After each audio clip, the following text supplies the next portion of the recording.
over 3,000 bandits, terrorists captured on camera when all of them gathered having meeting.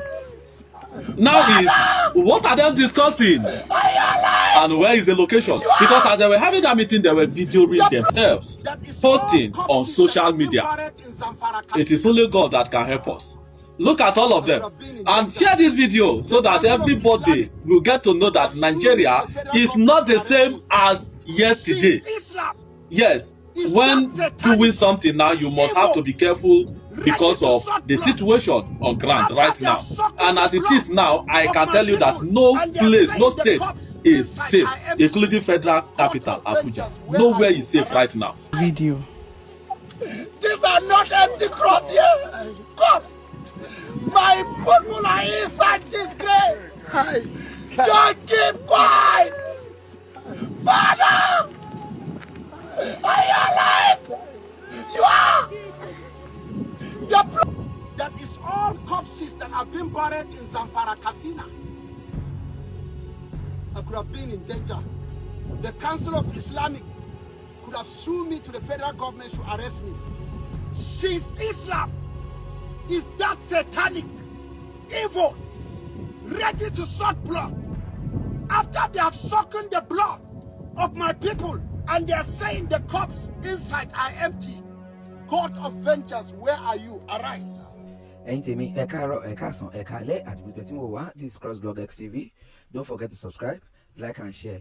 Ṣe pé Reverend Achomo tún ti jáde nítorí pé Sultan Sokoto jáde àbí Gumi jáde ó ní pé gbogbo Christian tí wọ́n ní wọ́n ń pa yẹn ó ní irọ́ ni wọ́n ń pa ó ní empty grave ló wà ń bẹ̀ ó ní bàbá ìsùnkún jáde tó bá jẹ́ pé ọmọ yín wà ń bẹ̀ family yín wà ń bẹ̀ inú àwọn tó ń pa yìí ní máa sọ yẹn ọmọ Gumi tó jáde as military man ká ní wọ́n ti pa ni inú òun náà ò ní máa dùn láti máa sọ àwọn ìsọkúsọ tó ń sọ yìí ní àwọn big countries àwọn èèyàn tó bá jẹ́ Islamic preacher tó máa pit hate preach against àwọn other religion wọ́n máa fi wọ́n sí jail ní àbí kọ́ expel wọn lọ sílùú wọn òun ni bàbá Adébáyọ̀ máa ń fi àwọn àdúrà ńláńlá tó lágbára ránṣẹ́ sí gbogbo àwọn tí wọ́n ń bàlú ìjẹ́ tán dẹ̀ ṣe lábẹ́ tó ń ṣe sojú bíi pé kò sí nǹkan tó máa ṣẹlẹ̀ wọ́n ní Donald Trump ń bọ̀ àwọn èèyàn ń pariwo resources wa ló fẹ́ wá kó ṣé irú ẹkún táwọn èèyàn ń sùn yìí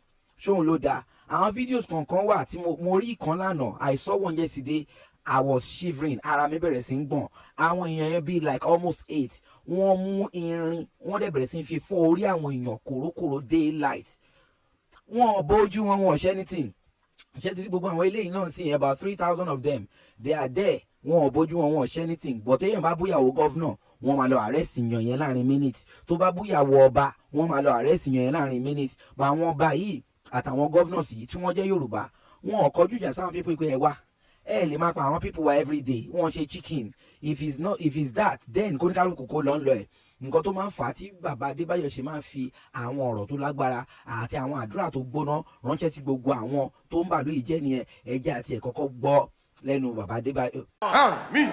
Gbogbo àwọn tí wọ́n pera wọn ní kàbá àti alágbára lórílẹ̀‐èdè tí wọ́n ń dààmú àwọn àyànfẹ́ idà ìdájọ́ sí ayé wọn sọ̀ kalẹ̀ síbẹ̀. Àmín. Fi idà ìdájọ́ rẹ̀ ṣí wọn nídìí. Àmín. Fi idà ìdájọ́ rẹ̀ mú wọn kú. Àmín. Ní gbogbo ilẹ̀ Yorùbá, ilẹ̀ Ìgbò, ilẹ̀ Middle Belt, ilẹ̀ Niger Delta, ilẹ̀ Haúsá kí àlàáfíà jọba. Àmín.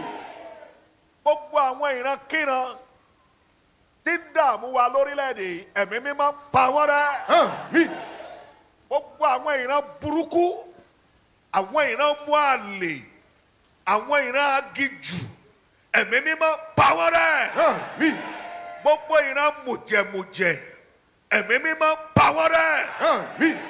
Ní ilẹ̀ Yorùbá, ní ilẹ̀ Middle Belt, ní ilẹ̀ Niger Delta, ní ilẹ̀ Haúsá, ní ilẹ̀ Ìgbò kí àlàáfíà jọba. Àmín. Ní ilẹ̀ Áfíríkà kí àlàáfíà jọba. Àmín. Ọlọ́run gba ògo. Àmín. Lọ ṣe rere. Àmín. Lọ gbáre. Àmín. Kọ́ kóre ràn ẹ́. Àmín. Kọ́ fire pè ọ́. Àmín. Ìṣòro yòówù kó wà nínú ayé ẹ lórúkọ Jésù kó disappear. Àmín. ẹkún tó sùn débi láàárọ̀ ó yá kó di ẹ̀rín. Àmín. ọkàn rẹ máa balẹ̀. Àmín. bá mi ṣàmì ó máa dọ́run. Àmín.